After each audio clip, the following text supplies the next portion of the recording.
बोलो जयकारा बोल मेरे श्री गुरु महाराज की जय। श्री परमहंस दयाल जी महाराज की जय। कृष्ण कन्हैया लाल की जय। राधे रानी की जय। सर्वप्रथम अपने सतगुरुदेव भगवान दादा गुरु महाराज जी के श्री चरण कमलों में लाखों करोड़ों बार दंडवत प्रणाम करते हैं। वो ही विराजे हृदय के अंदर, वो ही सब कहें, हम तो निमित्त मात्र हैं। और उनका लाखों करोड़ों बार धन्यवाद करते हैं। श्री कृष्ण कन्हैया लाल का, माँ राधे का भी शत शत कोटिन कोटि दंडवत प्रणाम करते हैं, उनका भी धन्यवाद करते हैं। इस कलयुग के अंदर जो भगवान के नाम से जोड़ रहे हैं, हम बहुत ही सौभाग्यशाली हैं, जो प्रभु की वाणी हमें सुनने को, श्रवण करने को मिल रही है। एकाग्रचित होकर बैठ जाएं और ये विजुलाइज करें कि भगवान हमारे साथ हैं, भगवान हमारे हैं, हम भगवान के हैं बस। और एक एक श्वास के साथ सुमिरन चलता रहे जब तक इनका रसपान करते हैं। वचनों का आंखें बंद रखा करो और सुमिरन करते रहा करो। आगे की कथा श्रवण करते हैं। सबसे पहले वंदन करते हैं। हरे रामा रामा रामा हरे हरे, हरे कृष्णा कृष्णा कृष्णा हरे हरे, हरे रामा रामा रामा हरे हरे, हरे कृष्णा कृष्णा कृष्णा हरे हरे। आगे का प्रसंग जो है श्रवण करें। तुम यदि उत्तम की भांति राज सिंहासन पर बैठने की इच्छा रखता है तो श्री भगवान के चरण कमलों की आराधना कर। ये ध्रुव को उनकी माता जी कह रही हैं। सब धर्म पालन से पवित्र बने हुए अपने चित्त में पुरुषोत्तम भगवान की स्थापना कर और अन्य सभी का चिंतन छोड़कर केवल प्रभु का ही भजन कर। अब इस घर में मत रह, माता जी कह रही हैं ध्रुव को। वन में जाकर भगवान नारायण का भजन कर। तो ध्रुव ने माता से कहा कि वे माता ने हम दोनों का अपमान किया। इस घर में ना तो मेरा सम्मान है और ना तो तेरा। क्यों ना हम दोनों ही वन में जाकर प्रभु का भजन करें। तो सुनीति ने इस पर कहा, बेटे मैं तो स्त्री हूँ, मेरे पिता ने तेरे पिता को मेरा दान किया है, मुझे उनकी ही आज्ञा में रहना है। चाहे मेरा पति मेरा अपमान क्यों ना करे, मुझसे पति का त्याग नहीं हो सकता। तू स्वतंत्र है, मैं परतंत्र हूँ। मुझे तो मेरी सोते की भी, जो मेरे पति की प्रिया पत्नी है, सेवा करनी है। मैं तुझे अकेला तो नहीं भेज रही हूँ, तेरे साथ मेरा आशीर्वाद तो है। परमात्मा तुझे अपनी गोद में बिठलाएंगे। और जब तू मेरे गर्भ में था उस समय जिन्होंने तेरी रक्षा की थी, वे वन में भी तेरी रक्षा करेंगे। अतः तू वन में जा और परमात्मा की वहाँ आराधना कर। मेरे नारायण तुझे अपनी बाहों में समा लेंगे। किंतु ध्रुव को अब भी डर लग रहा था, छोटा था ना। तो सुनीति पुत्र से कहती है, तू अकेला नहीं है, मेरे नारायण तेरे साथ ही हैं। माँ देखो कितना हौसला दे रही है बच्चे को। जब भी आपके बच्चे इस प्रकार से डर जाएं, अकेला महसूस करें, तो उनको हौसला दिया करो। सतगुरु साथ हैं, भगवान साथ हैं, डरने की क्या बात है। दादा गुरुदेव साथ हैं, डरने की क्या बात है, हाथ में उनके हाथ है, मंजिल अपनी पास है। ये होते हैं माँ के संस्कार। जीव यह अनुभव नहीं करता कि भगवान उसके साथ ही हैं। आभास करो, कथा भी सुन रहे हैं, श्रवण कर रहे हैं, तो प्रभु हमारे साथ ही हैं। जब ये भान कर लेंगे तो अनुभव भी हो जाएगा, उनका भान भी हो जाएगा। किंतु जीव मात्र के सच्चे मित्र तो नारायण ही हैं। भगवान ये नहीं देखते हैं कि अमुक व्यक्ति धनिक है या गरीब है। भगवान कभी नहीं देखते कि ये निर्धन है या अमीर है, शिक्षित है या शिक्षित है, छोटा है या बड़ा है। भगवान तो यही देखते हैं कि जीव के हृदय में मेरे लिए प्रेम है या नहीं है। प्रभु को प्रेम से पुकारेंगे तो वो दौड़ते हुए चले आएंगे। अपने दुख की कथा प्रभु से तुम एकांत में ही कहना। प्रभु को मनाओ, उनसे कहो कि मेरा पाप करने का स्वभाव छूट नहीं पाता है, कृपा करो। वे तुम्हारी प्रार्थना अवश्य सुनेंगे। देखो कितने सुंदर वचन आ रहे हैं, लेकिन हम ऐसा नहीं करते हैं। हम अपना दुखड़ा अपने रिश्तेदारों के आगे रोते हैं और अपने फ्रेंड्स के आगे, नियर डियर्स जितने भी होते हैं उनको सुनाते हैं ना। हमारे घर की परेशानियाँ, किसी की कमजोरियाँ सब उनके आगे रखते हैं। लेकिन भागवत जी में देखो कितने सुंदर वचन आ रहे हैं। एकांत में, सबके घर में मंदिर है, बना हुआ है ना, भगवान को विराजमान किया हुआ है। तो भगवान को अगर विराजमान किया तो उनको खाली मूर्तियाँ मत समझो, साक्षात विराजमान है। कभी अकेले में जाकर उनसे बात करके तो देखो। जैसे हम दूसरों से फ़ोन पे बात करते हैं, अरे फ़ोन की भी ज़रूरत नहीं है, वो तो साक्षात विराजमान है। बैठो तो सही उनके पास। दूसरों से बातें करना छोड़ दो, अपनी बात भगवान से करो, वो सुनते हैं। और उनसे प्रार्थना करो कि आप मेरा मार्गदर्शन करें प्रभु, आप ही मेरे रक्षक हैं, क्योंकि आप मेरे साथ हैं हर पल। मैं आपका हूँ, हे नाथ आप मेरे हो। आज के बाद अपना दुखड़ा किसी से मत कहना, अपने सतगुरु के सिवा, अपने भगवान के सिवा, केवल उन्हीं के आगे ही सब कुछ कहना। और वो सुनेंगे, सुनते हैं, रास्ता भी दिखाएंगे, व्यवस्था भी करेंगे, अवस्था भी बना देंगे।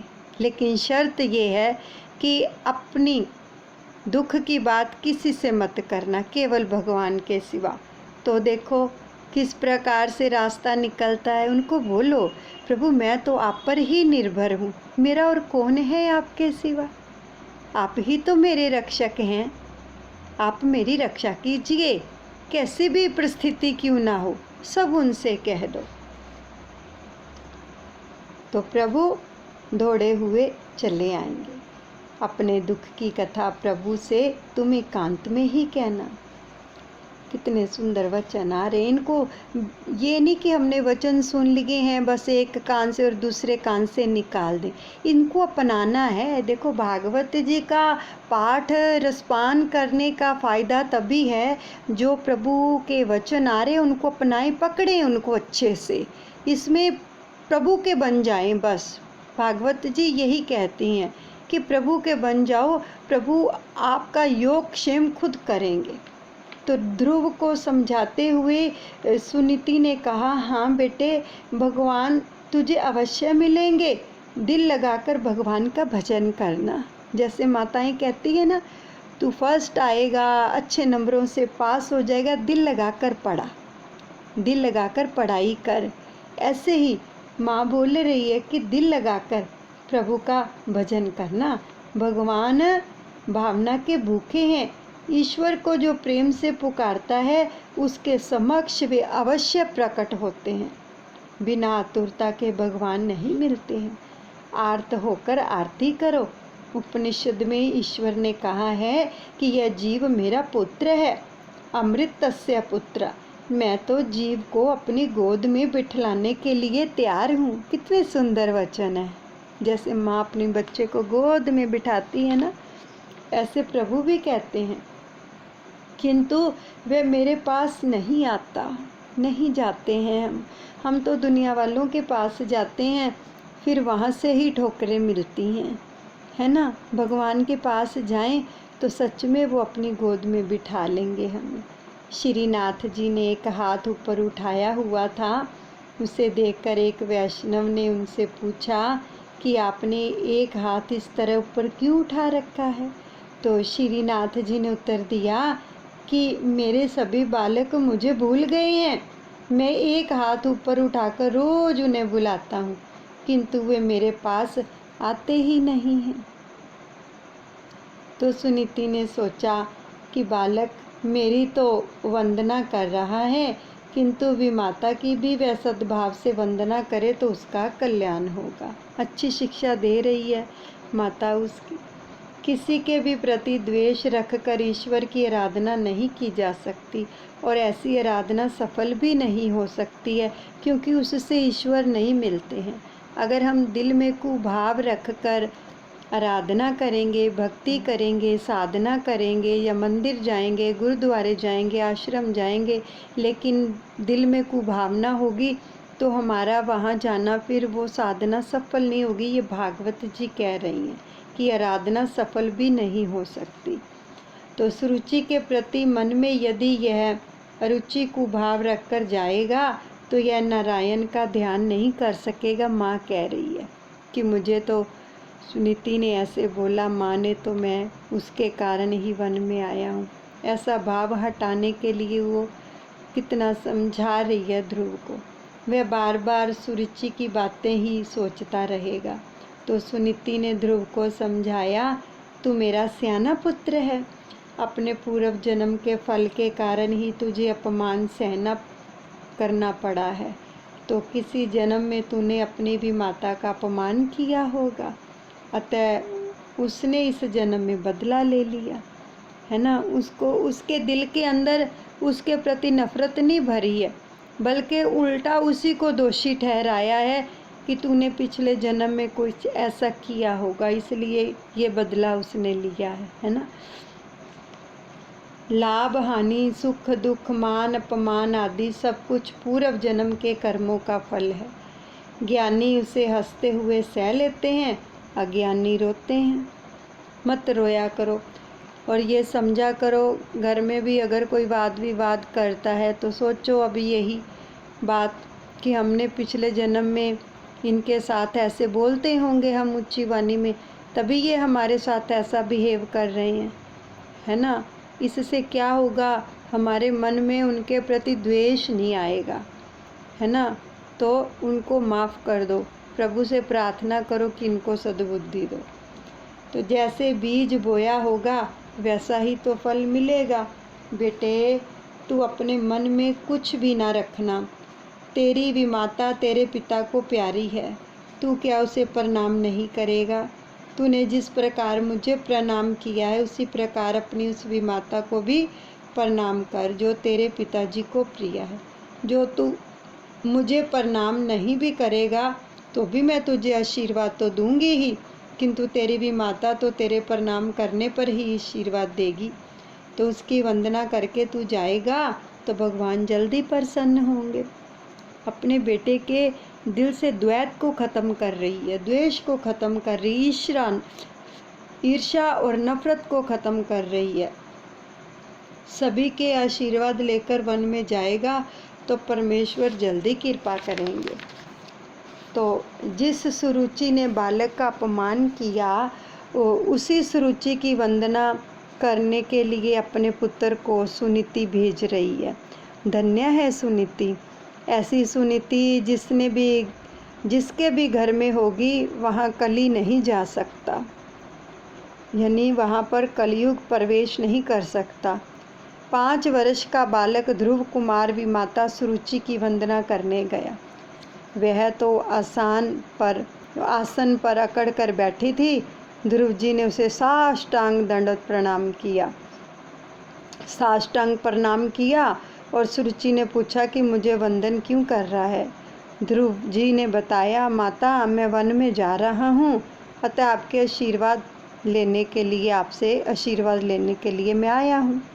तो एक पल भर के लिए तो सुरुचि का हृदय पिघल गया कि कैसा सियाना है, यह अपमानित होने पर भी यह मुझे प्रणाम कर रहा है। किंतु वह स्वभाव से दुष्ट थी और स्वभाव जल्दी सुधर नहीं पाता। तो उसने सोचा कि ध्रुव यदि यहीं पर रहेगा तो उत्तम के राज्य में से वह हिस्सा मांगेगा। अतः उसने ध्रुव से कह दिया कि ठीक है, वन में जा ही रहा है तो जा, मेरा आशीर्वाद है तुझे। उसको आशीर्वाद दे दिया, लेकिन तू जा। तो बालक के प्रणाम करने पर भी सुरुचि के दिल में कुछ भी विशेष भाव नहीं जागा। तो स्वभाव को सुधारना बड़ा मुश्किल काम है, इसलिए तो कहा गया है, कस्तूरी की क्यारी करी केसर की बनी खाद, पानी दिया गुलाब का तऊं प्याज की प्याज। यानी कि सत्कर्म का पुष्प जब तक ठीक ठीक न बढ़ जाए तब तक स्वभाव भी नहीं सुधर पाता। शुकदेव जी वर्णन करते हैं कि 5 वर्ष का बालक माता से आशीर्वाद लेकर वन में गया और भगवान की माता जो थी पुत्र को तपश्चर्या करने के लिए वन में भेजती है, जैसे कि सुनीति ने ध्रुव को भेजा। आजकल की माताएं बालकों को सिनेमा देखने के लिए भेजती हैं, पैसे देकर कि जा तेरा कल्याण होगा। अरे सिनेमा देखने से क्या खाक कल्याण होगा, इससे तो आंखें, शरीर और अंत में जीवन तक बिगड़ जाएगा। पैसों को खर्च करके अंधेरे में बैठना अज्ञान नहीं है तो और क्या है। यह हंसने की या मजाक की बात नहीं है, रोने की बात है। सिनेमा देखने के लिए अपने बालक को भेजने वाली स्त्री माता नहीं शत्रु है। धन्य है सुनीति जैसी माताएं जो अपनी संतानों को अच्छे संस्कार देती हैं। बालक माता के दोष के कारण, चरित्रहीन पिता के दोष के कारण, मूर्ख वंश के दोष के कारण, कायर और स्वयं के दोष के कारण दरिद्र होता है। अपनी दोनों माताओं के से आशीर्वाद लेकर ध्रुव जो था वन में जा रहा है। देखिए, मात्र 5 वर्ष का बालक वन में जा रहा है। ध्रुव कभी सोचता है कि वन में तो हिंसक पशु होंगे, वे मुझे खा तो नहीं जाएंगे। तो दूसरे ही पल सोचता है, नहीं नहीं, मैं अकेला तो हूँ ही नहीं, मेरी माता ने ही तो कहा है कि मैं जहाँ जाऊँगा नारायण भी मेरे साथ ही होंगे। तो सभी को प्रणाम करके, सभी से आशीर्वाद लेकर जो व्यक्ति वन में जाता है उसे रास्ते से में संत मिलते हैं। घर में जो झगड़ा करके जाता है उसे संत नहीं मिलते। झगड़ा करके, गृह त्याग करके करने वाले को ना तो राम मिलते हैं और ना ही माया। देखो यहाँ पर बहुत ही सुंदर वचन आ रहे हैं। कई बार क्या होता है, माताएं, बहनें या कोई भी व्यक्ति घर में झगड़ा करके कहते हम तो आश्रम जा रहे हैं जी, हम वहीं रहेंगे, हम घर वापस नहीं आएंगे। तो ऐसा करने से भागवत जी कह रही है, ना तो उनको राम मिलते हैं और ना ही माया, उनको नहीं मिलते राम। यानी कि सबका सत्कार करके जाओ, आशीर्वाद लेके जाओ, सभी आपसे खुश हों, आपको आशीर्वाद दें, फिर आपको तीर्थ यात्रा पर भी फिर ही जाना चाहिए। घर घर में कला कलेश करके जाओगे तो कोई फ़ायदा नहीं है। भागवत जी कह रही हैं। मार्ग में ध्रुव जी सोच रहे हैं कि घर में तो माता मुझे बेटा कहकर पुकारती थी, किंतु यहाँ वन में मुझे बेटा कौन कहेगा। याद आ रही है उसको अपनी माँ की। यहाँ मुझे गोद में कौन बिठाएगा, कौन मुझे प्यार करेगा। वे आगे बढ़ते ही जा रहे थे कि रास्ते में सामने से नारद जी आ मिले। ध्रुव जी ने सोचा कि यह कोई संत है। अच्छे संस्कार के कारण ध्रुव ने उन्हें साष्टांग प्रणाम किया। देखो 5 वर्ष का बालक क्या होता है, क्या होता है 5 वर्ष का बालक। घर में खिलौनों से खेलता है और जिसको इतने अच्छे संस्कार दिए उनकी माता ने कि वो प्रभु से मिलने के लिए वन निकल गए। प्रणाम साष्टांग ही करना चाहिए। प्रकृति जो है अष्टधा है, अष्टधा प्रकृति स्वरूप परमात्मा में मिल जाने की इच्छा व्यक्त करने के लिए साष्टांग प्रणाम करना है। प्रणाम करने से आत्मा निवेदन होता है। अधिकारी शिष्य को मार्ग में ही गुरु मिल जाते हैं। सतगुरु और ईश्वर तत्व एक ही है। परमात्मा और सतगुरु दोनों व्यापक हैं। सर्वव्यापी को खोजने की नहीं, पहचानने की आवश्यकता है। बालक की विनम्रता से नारद जी प्रसन्न हुए। उनका संत हृदय द्रवित हुआ। उस बालक को उन्होंने गोद में उठा लिया। देखो, अभी मन में वो सोच रहा था ना, घर पे तो माँ मुझे अपनी गोद में बिठाती थी, यहाँ वन में मुझे कौन गोद में बिठाएगा। तो नारद जी ने उसको गोद में उठा लिया। सिर पर हाथ फेरने लगे। महापुरुष का हाथ जब मस्तक पर फिरता है तो मन के सारे विकार शांत हो जाते हैं। अब हम भी महसूस करें कि हम प्रभु के सानिध्य में बैठे हैं और उनका वरद हस्त हमारे सर पर फिर रहा है, तो देखो कितना आनंद अनुभव होता है। ध्रुव को लगा कि अपनी माता के आशीर्वाद से यह मार्ग में एक और माता मिल गई है। जन्मदाता माता बालक को स्तनपान करा के पुष्ट कराती है, तो गुरु रूपी माता हमेशा के लिए स्तनपान छुड़ाती है, अर्थात जन्म मृत्यु के चक्कर से मुक्त कराती है। मोक्ष दिलाए, अतः फिर कभी जन्म लेकर स्तनपान करना ही ना पड़े। स्तनपान कराने वाली माता श्रेष्ठ है या स्तनपान छुड़ाने वाली माता? तो स्तनपान छुड़ाने वाली माता गुरु ही श्रेष्ठ है। गुरु तो कहते हैं कि बेटा तुझे मैं ऐसा उपदेश दूंगा कि फिर कभी स्तनपान करना ही ना पड़े। नारद जी ने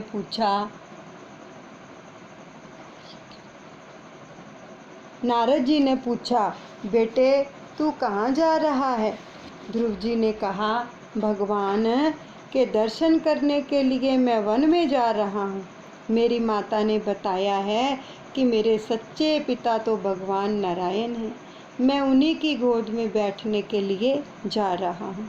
ध्रुव की बात सुनकर नारद जी ने उसकी परीक्षा लेनी चाहिए।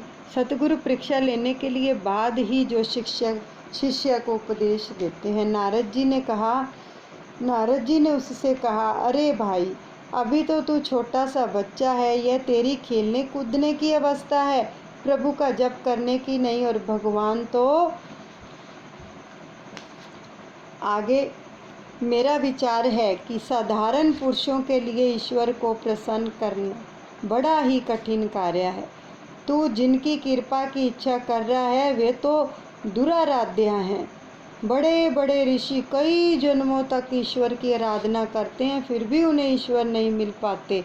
वे भगवान का मार्ग ढूंढते तो हैं किंतु जान नहीं सकते हैं। तू बड़ा होकर पहले हर प्रकार के सुखों का उपभोग कर और वृद्धावस्था में निर्वृत्त होकर वन में चले आना। तब शांति से भजन करना, राम नाम जपना और भगवान का दर्शन कर लेना। तू चाहता है कि भगवान तुझे गोद में बिठा लें, किंतु बड़े बड़े ऋषि मुनि हजारों वर्षों की तपश्चर्या करने के बाद भी उन्हें पा नहीं सकते हैं। तो फिर तेरे जैसे बालक को तो वे मिलेंगे ही कैसे? अतः यही अच्छा है कि तू अपने घर वापस चला जा।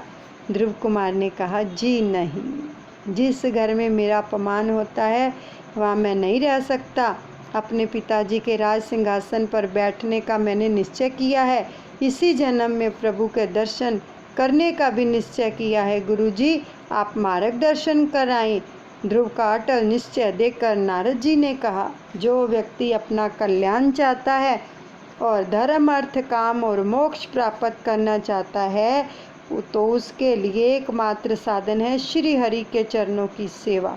तू मधुवन में जा। वृंदावन में यह मधुवन है जहाँ ध्रुव जी नारायण के दर्शन हुए थे ध्रुव जी को। और यमुना कृपालु है। यमुना महारानी कृपा देवी का अवतार है।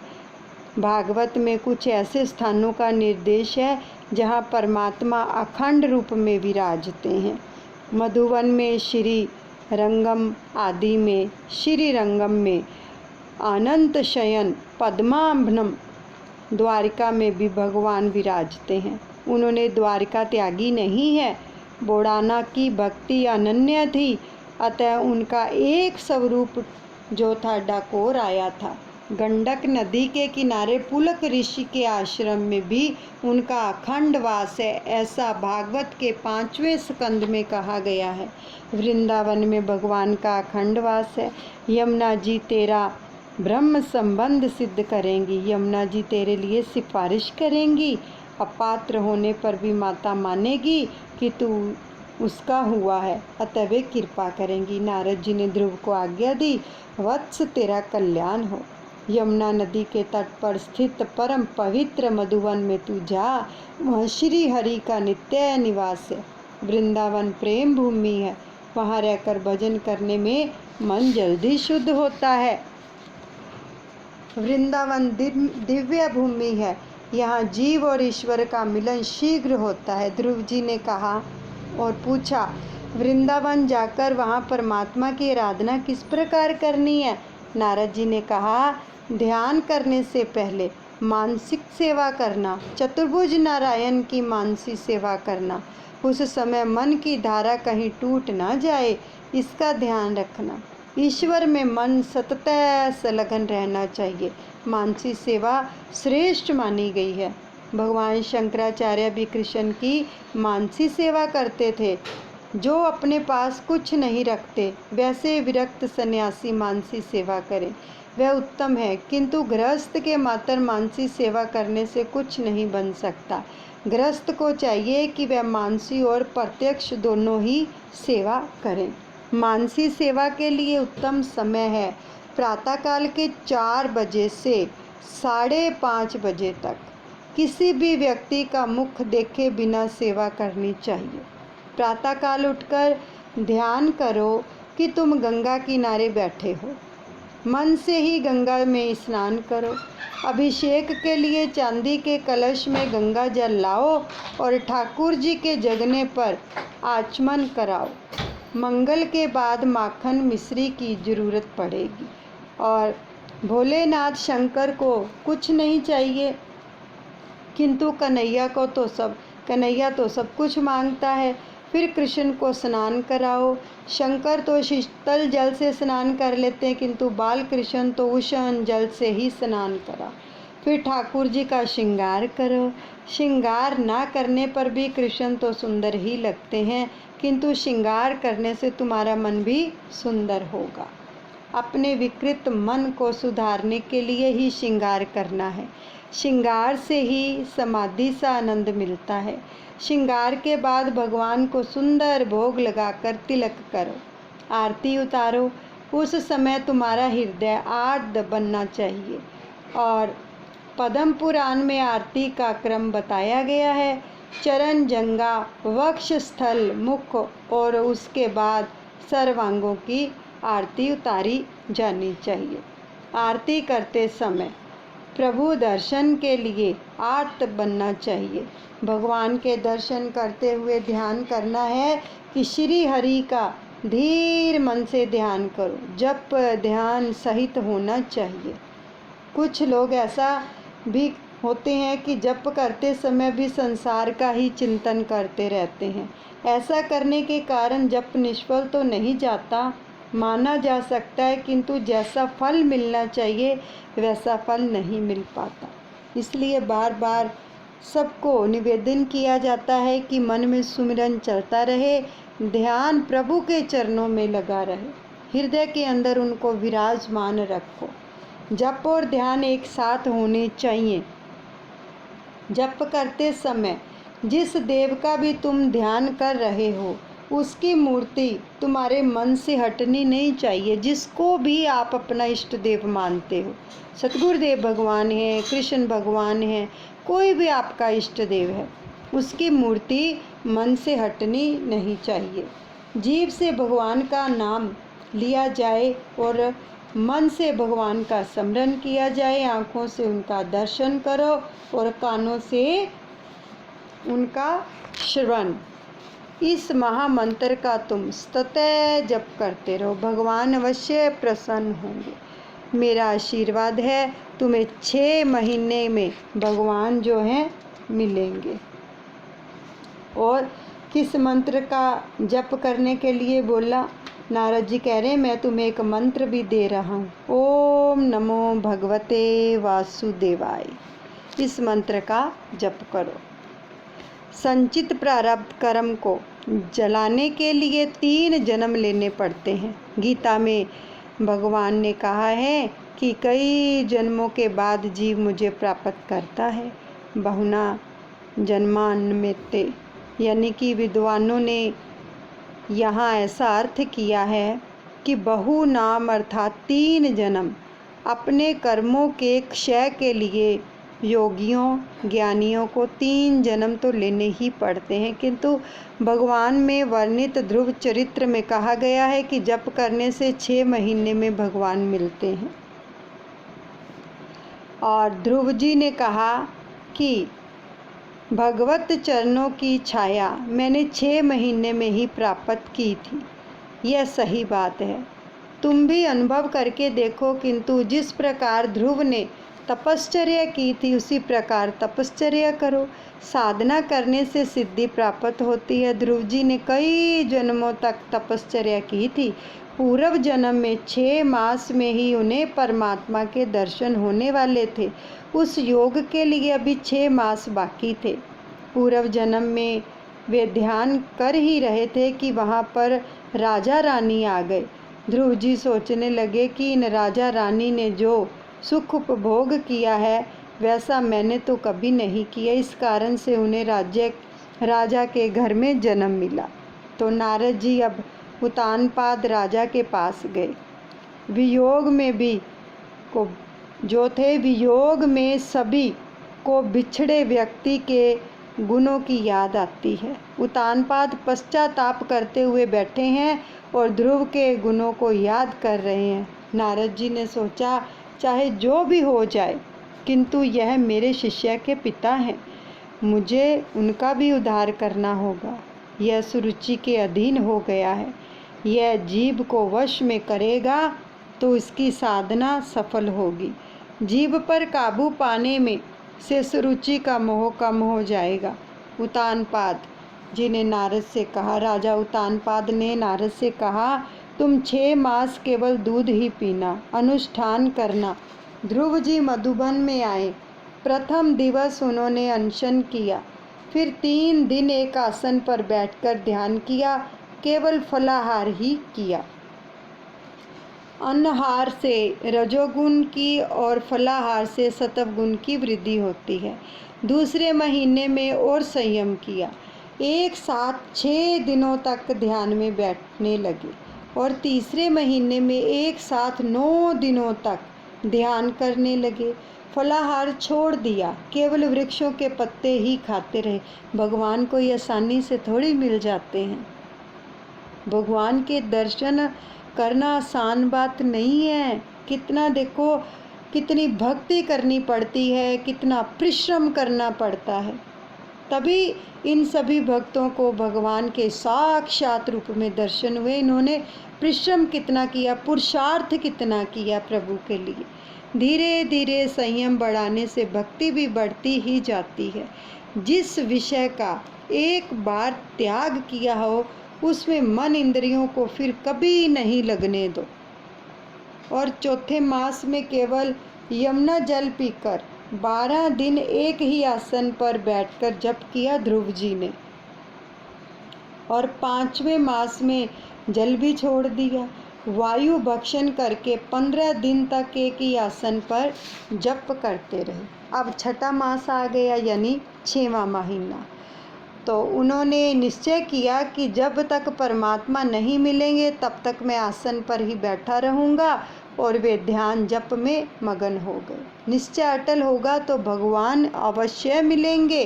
वृत्ति ब्रह्माकार तो होती है, किंतु उसे वैसी ही बनाए रखना बड़ा कठिन काम है। ध्रुव जी ने 6 मास तक परमात्मा का सतत ध्यान किया। अपने हृदय में भगवान नारायण के स्वरूप का दर्शन किया और अब जीव से नहीं मन से जप करने लगे।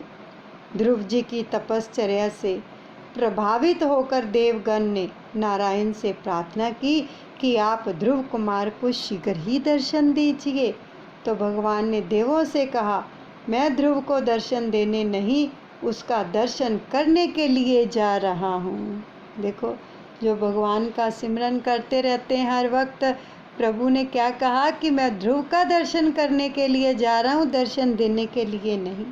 स्वयं भगवान को ध्रुव का दर्शन करने की इच्छा हुई और लिखा है, एक बार पंढरपुर के श्री विट्ठल नाथ जी और रुक्मणी के बीच में एक संवाद हुआ था। रुक्मणी जी कहती हैं कि रोज रोज इतने सारे भगत जन आपके दर्शन के लिए आते हैं, फिर भी आप तो दृष्टि झुकाकर ही रहते हैं। ये रुक्मणी जी कह रही हैं भगवान को, तो किसी से भी नहीं मिलते, आखिर ऐसा क्यों? यह सुनकर भगवान ने कहा, जो केवल मुझसे ही मिलने आते हैं उस पर ही मैं कृपा दृष्टि करता हूँ।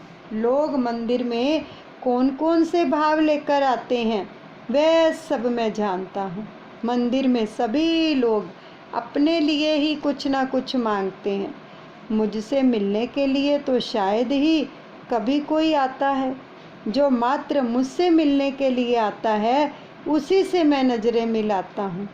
भगवान के दर्शन के लिए पंढरपुर के मंदिर में इतनी बड़ी भीड़ इकट्ठी होती है कि सुबह वहाँ पहुँचा हुआ व्यक्ति शाम को ही दर्शन कर पाता है। जो सुबह श्री दर्शनों के लिए जाता है पंढरपुर के, और वो उसकी बारी शाम को आती है, इतनी भीड़ होती है वहाँ पर। तो एक बार लक्ष्मी जी ने भगवान से पूछा, इतने सारे आपके दर्शनार्थ मचल रहे हैं, यानी कि इतने सारे आपके दर्शन करने वाले जो अभिलाषी हैं वो मचल रहे हैं, फिर भी आप उदास से क्यों नजर आ रहे हैं? तो भगवान ने कहा, ये जो आए हैं ना सभी स्वार्थी हैं। ये भगवान कह रहे हैं कि ये जितने लोग भी आए सभी स्वार्थी हैं, किंतु जिसके दर्शन करने की मेरी इच्छा है वह तुकाराम अभी तक नहीं आया है। जब इधर तुकाराम बीमार थे तो वे बिस्तर पर सोए हुए सोच रहे थे कि विठलानाथ जी के दर्शन के लिए मैं तो जा नहीं पाऊँगा, क्यों ना वे ही दर्शन देने के लिए मेरे घर पर ही आ जाएं। प्रेम अनन्य और परस्परावलंबी होता है। भगवान ने लक्ष्मी जी से कहा, तुकाराम बीमार होने से इधर आ नहीं सकता, तो चलो हम ही उसी के घर चलें। लाखों वैष्णव पंढरपुर के मंदिर में विठलानाथ जी के दर्शन के लिए उमड़ रहे हैं, और विठलनाथ जी तो जा पहुँचे तुकाराम जी के घर पर। और जिस प्रकार सच्चा वैष्णव ठाकुर जी के दर्शन के लिए आतुर होता है, उसी प्रकार सच्चे भगत के दर्शन के लिए भी भगवान भी आतुर होते हैं। ध्रुव जी के समक्ष भगवान नारायण जो थे प्रकट हुए, किंतु ध्रुव जी ने आंखें नहीं खोली। भगवान ने सोचा कि इस तरह तो मैं कब तक खड़ा रहूँगा। ध्रुव जी के हृदय में जो तेजोमय प्रकट स्वरूप था उसको प्रभु ने अंतर ध्यान कर दिया। अब ध्रुव जी व्यथित हो गए, सोचने लगे कि यह दिव्य स्वरूप कहाँ दृश्य हो गया। ध्रुव जी ने आंखें खोली तो अपने सामने चतुर्भुज नारायण को देखा। अब तो ध्रुव जी मानो भगवान का दर्शन नहीं कर रहे, किंतु उनकी रूप ज्योति को पी रहे हैं। बहुत कुछ बोलने की इच्छा है, किंतु कैसे बोला जाए, क्योंकि अज्ञानी जो ठहरे। अपने शंख द्वारा भगवान ने बालक के गाल का स्पर्श किया और उसके मन में सरस्वती जागृत की। तो ध्रुव जी ने स्तुति की, प्रभु आप सर्वशक्ति संपन्न हैं, आप ही मेरे अंतकरण में प्रवेश करके अपने तेज से मेरी इस सुषुप्त वाणी को चेतना युक्त करते हैं तथा मेरे हाथ पैर कान त्वचा आदि अन्य सभी इंद्रियों को और प्राणों को चैतन्य देते हैं। ऐसे आप अंतर्यामी भगवान की मैं वंदना करता हूँ। मेरी बुद्धि में प्रविष्ट होकर उसे सत्कर्म की प्रेरणा देने वाले प्रभु को मैं बार बार वंदन करता हूँ। आपका कृतज्ञ आपको कैसे भूल सकता है? जो आपकी स्तुति नहीं करता वह सचमुच ही कृतज्ञ है। आप तो मनुष्य को जन्म मरण के चक्र से मुक्त करते हैं। आपको काम आदि विषयों की इच्छा से भजने वाला मूर्ख है। आप तो कल्प वृक्ष हैं, फिर भी मूर्ख जन देहोपभोग के हेतु ऐसे सुखों की इच्छा करते हैं कि जिन सुखों के कारण ही प्राणी को नरक लोक में जाना पड़ता है। जब आप कृपा करेंगे तभी यह जीव आपको पहचान सकता है। आपकी कृपा प्राप्त होने पर ही यह जीव आपका दर्शन कर सकता है, आपको प्राप्त कर सकता है। मात्र साधना से ईश्वर दर्शन नहीं होता। कृष्ण कृपा साध्य है, साधना साध्य नहीं है। किंतु इसका अर्थ ये नहीं कि तुम साधना ना करो। साधना तो अवश्य करो, किंतु उस साधना पर विश्वास मत करो, अभिमान मत करो। साधना तो करनी ही है। साधना करते करते थका हुआ जीव दीन होकर जब रो पड़ता है तो भगवान कृपा करते हैं। और उपनिषदों में भी कहा है, वह आत्म ना तो वेदाभ्यास से मिलती है, ना तो बुद्धि चातुराई से मिलती है, और ना ही कई शास्त्रों के श्रवण से मिलती है। किंतु जिसका वह वर्ण करती है उसी को इस आत्मा की प्राप्ति होती। आत्मा उसी को जो है स्वरूप दर्शन कराती है। साध्य की प्राप्ति होने के पश्चात कई लोग साधन की उपेक्षा करते हैं। साधन की उपेक्षा करने से फिर माया प्रविष्ट हो जाती है। अद्वैत भाव की सिद्धि के पश्चात भी वैष्णव तो भगवान की भक्ति करते ही रहना पड़ता है। ईश्वर प्राप्ति हो जाने पर भी साधना का त्याग किया जाए, साधना की ऐसी आदत हो जाती है कि वह छूट भी नहीं पाती। तुकाराम जी ने कहा कि सत्संग से तुकाराम पांडुरंग जैसे हो गए हैं। अब उन्हें भजन करने की आवश्यकता नहीं है, किंतु तुकाराम को भजन करने की आदत तो ऐसी पड़ गई है कि भजन करना छूट ही नहीं पाता। तुकाराम ने प्रारंभ में सत्संग किया तो उन्हें जप करने की आज्ञा मिली। जप से भगवान ने दर्शन दिए और कृपा की। अब तुकाराम पांडुरंग में द्वैत भाव नहीं है, फिर भी वे भजन करना छोड़ नहीं सकते, क्योंकि वे आदत से मजबूर जो हैं। ऐसी उन्नत स्थिति पर पहुंचकर भी ज्ञानी भगत का त्याग नहीं करता है। ज्ञानी भगत के लिए भक्ति एक व्यसन सी होती है। भक्ति व्यसन सी बन जाए तो बेड़ा पार लग जाता है। प्रभु, आपके दर्शन प्राप्त करने के पश्चात भी सच्चे ज्ञानी भगत जन आपकी भक्ति छोड़ नहीं सकते हैं। आपके दर्शन प्राप्त करने के पश्चात जो आपका स्मरण नहीं करता है वह कृतघ्न है।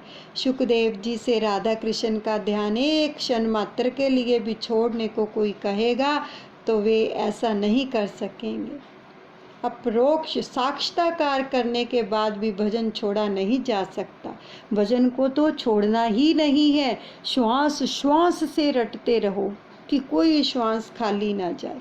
ध्रुव कुमार ने सुंदर स्तुति की, नाथ, जब आपके लाडले भगत आपका दर्शन करते हुए स्मरण करते हुए आपकी कथा करें तब वह सुनने का सुयोग जो है मुझे देने की कृपा करें। वह आनंद तो योगियों के ब्रह्मानंद से भी श्रेष्ठ है। ध्रुव कुमार ने विद्वानों की कथा सुनने की इच्छा व्यक्त नहीं की है। उनकी तो इच्छा है कि वे जिनका हृदय कृष्ण प्रेम के रस में लीन हो गया है वह कथा सुनाए। ज्ञानी की कथा और भगत हृदय की कथा में अंतर है। आपकी कथा का आनंद ब्रह्मानंद से भी श्रेष्ठ है। यानी कि जो भी, ध्रुव जी कहते, जो भी कथा कर रहा हो उसका हृदय कृष्ण प्रेम में द्रवित हो, रंगा हो तो आनंद मिलता है। तो मैं ज्ञानी की नहीं, कृष्ण प्रेम के अंदर जो डूबा हुआ है, ऐसे भगत से कथा श्रवण करना चाहता हूँ। आगे की कथा कल श्रवण करेंगे। बहुत ही सुंदर और आनंददायक रसपान किया करो। बस प्रभु सामने खड़े हैं और उनके दर्शनों को पियो। अभी क्या आया है भागवत में कि ध्रुव जी दर्शनों को पी रहे हैं, तो हमें भी जब भी दर्शन करने को मिले तो उनको पिया करो, उनका रसपान किया करो कि अंदर ही अंदर समाये जा रहे हैं। हरे रामा रामा रामा हरे हरे, हरे कृष्णा कृष्णा कृष्णा हरे हरे, हरे रामा रामा रामा हरे हरे। श्री राधे गोविंदा गोपाला तेरा प्यारा नाम है। गाओ, मुख से वाणी को पवित्र करो। श्री राधे गोविंदा गोपाला तेरा प्यारा नाम है। गोपाला तेरा प्यारा नाम है। नंदलाला तेरा प्यारा नाम है। श्री राधे गोविंदा गोपाला तेरा प्यारा नाम है। श्री राधे गोविंदा गोपाला तेरा प्यारा नाम है। गोपाला तेरा प्यारा नाम है। नंदलाला तेरा प्यारा नाम है। श्री राधे गोविंदा गोपाला तेरा प्यारा नाम है। हरे रामा रामा रामा हरे हरे, हरे कृष्णा कृष्णा कृष्णा हरे हरे। बोलिए सतगुरुदेव भगवान की जय। कृष्ण कन्हैया लाल की जय। राधे रानी की जय। आगे की कथा जो है कल श्रवण करेंगे। टाइम से पहुंचा करो और कथा का रसपान किया करो।